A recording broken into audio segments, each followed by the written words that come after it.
Hello everyone, Jared here, and let's go ahead and start today's video with a quick recap of what we've done so far.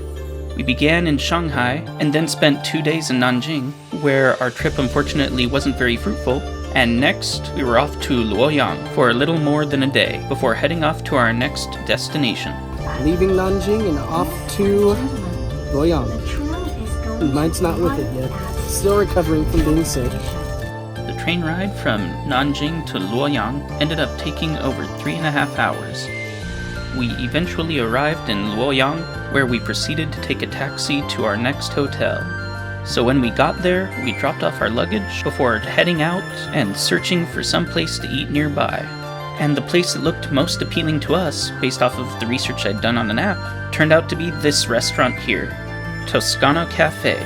So as you might be able to guess by the name alone, this is of course an Italian restaurant in the middle of Luoyang, and the food was exactly what I needed at the moment. I ended up getting a pumpkin cream soup, as well as the salad that you see here, while my father ordered this fruit pizza that we ended up splitting together. Now I know what you're probably thinking, a fruit pizza with all of these toppings? Actually, it turned out to be really good, and for the price, I would highly recommend that anyone goes here. If you find yourself in Luoyang and want some good food, come here. Anyways, after our meal, we went back to the hotel to do laundry, and while we were waiting, we decided to see what was on TV. We flipped through channels, seeing the cartoons like you see here, and various other shows. My favorite ones happening to be the shows about local history that my father couldn't understand anything about. Perhaps the most entertaining one happening to be this clip I'm about to share with you.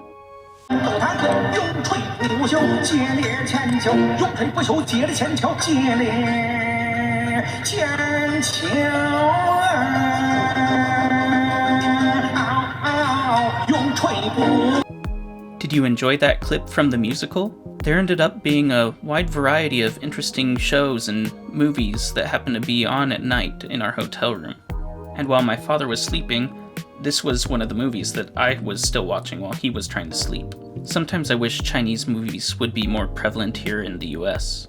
The next morning we woke up, went downstairs to have breakfast, and then we got in a taxi that took us to our main attraction in Luoyang, the Longmen Grottoes, otherwise known in English as the Dragon's Gate Grottos, which, alongside the Shaolin Temple and White Horse Temple, happens to be one of the city's main attractions.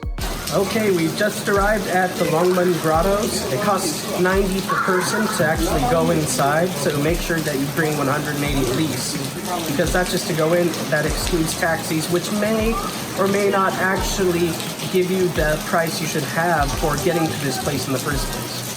For us, it was 30 yuan, but I'm pretty sure that the guy in the taxi tried to rip us off. However, it's still not too much compared to other cities. And if you come here, maybe you want to bring some extra money so that you can ride the golf carts to and from the entrance. It's a little bit of a walk to the main gate, and you'll be walking a lot once you get through the gate as well. Unfortunately for us, it happened to be raining yet again, just like it was in Shanghai. But at least the weather wasn't cold. There also happened to be a lot of construction going on outside of the grottos while we were there, which might have been completed by now. And once you head inside, there's the Longmen Museum, which houses a few artifacts that were taken from the site further on, which is really quick to go through. But mostly, what you should come here for is to see the rest of the Buddhist cave complex. Here's a map of the Longmen Grottoes. When we came here, we were dropped off by the yellow circle in the top right corner of the map, and then we walked to the left over to where the main gate is, and further towards the left to where the main temple caves actually are. There are 2 different sides to the Longmen Grottoes. As you can see, it's split by a river, the Yi River, and we ended up just staying on the top side because I didn't want to do too much walking since I was still recovering from being sick. As you can see, it's a little wet out here right now. But the rain actually seemed to have a more magical effect on the area. Because of all the mist, it added to the feeling of wonder of the place, as is befitting a site that's over 1,500 years old. Even the architecture of this bridge blends in with the overall aesthetic of the grottos. But other facilities that you wouldn't expect to be designed are also made to blend in and fit with the mood of the area. Supposedly, there are as many as over 100,000 different statues in the over 2,000 caves that you can find at this site. About 1/3 of them date back from the Northern Wei dynasty, which is over 1,500 years ago, but the majority, over 60% of them, ended up being made around 1,300 years ago. Other periods account for less than 10% of the total number of statues that were made in this area. The Buddhist statues range from as small as 1 inch to as high as 57 feet, and since 2000, it has been designated as a UNESCO World Heritage Site. In addition to the Buddhist statues, there were apparently also Buddhist temples that once used to be in this area. However, those have also been mostly destroyed, and you can still see some of the ruins from where they used to be. During World War II, Japanese soldiers looted and took a lot of the statues back to Japan, and you can find some of the relics in Japanese museums today. And while many of the statues were also defaced during the Cultural Revolution, the Chinese government actually tried to protect this area and declared it a national cultural monument that needed special protection in 1961.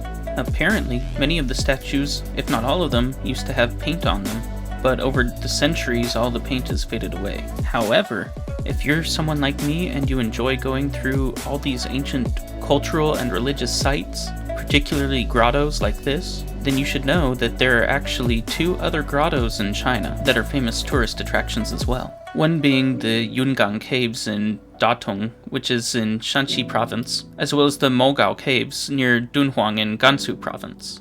I know that not necessarily all of you are masters of Chinese geography, so I'll simply state that, as far as I'm aware, these are actually the easiest of the grottos to have access to. As you've probably been able to tell by now, not everything is necessarily all at ground level, and there are no easy access ramps for you to be able to get up on the steps either. So if you're going to come here, be prepared to hike up, because the best that there is to see here is at the top of the steps every time. Here we are, the main attraction here at the Longmen Grottoes. This particular area, Fengxian, or Fengxianci, also known as Leisure Cave, is the largest of all the caves in the Longmen Grottoes area, and its construction was ordered by Empress Wu Zetian of the Tang Dynasty, one of the most famous figures in ancient Chinese history. Supposedly, the largest Buddha was carved after the visage of the Empress herself. Apparently, a lot of the money that she was going to use for her makeup ended up going towards completing this statue, actually, instead.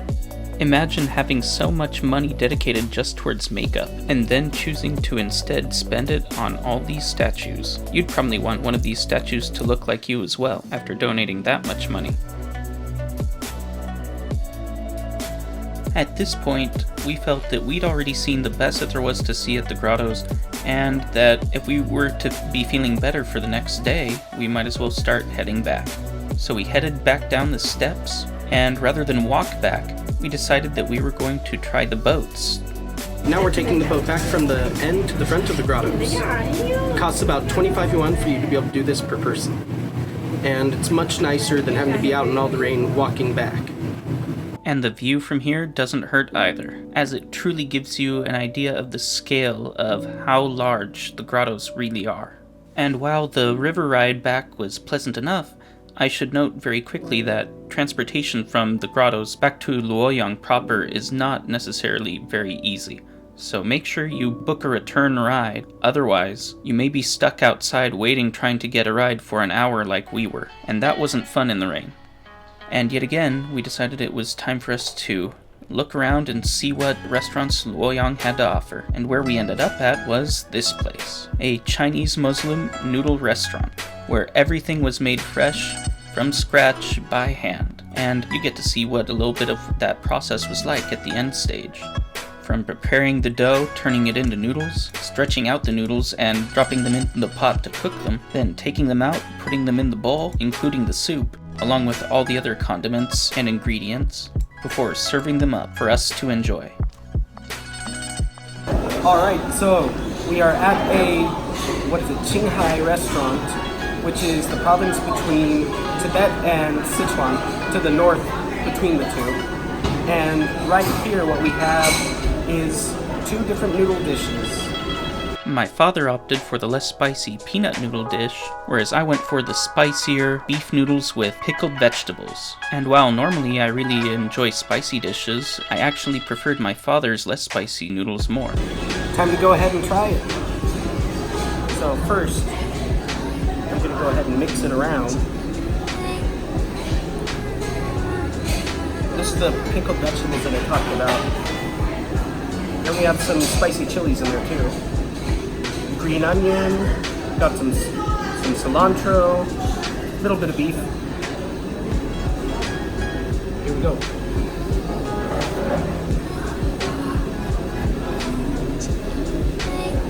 You can taste it's fresh.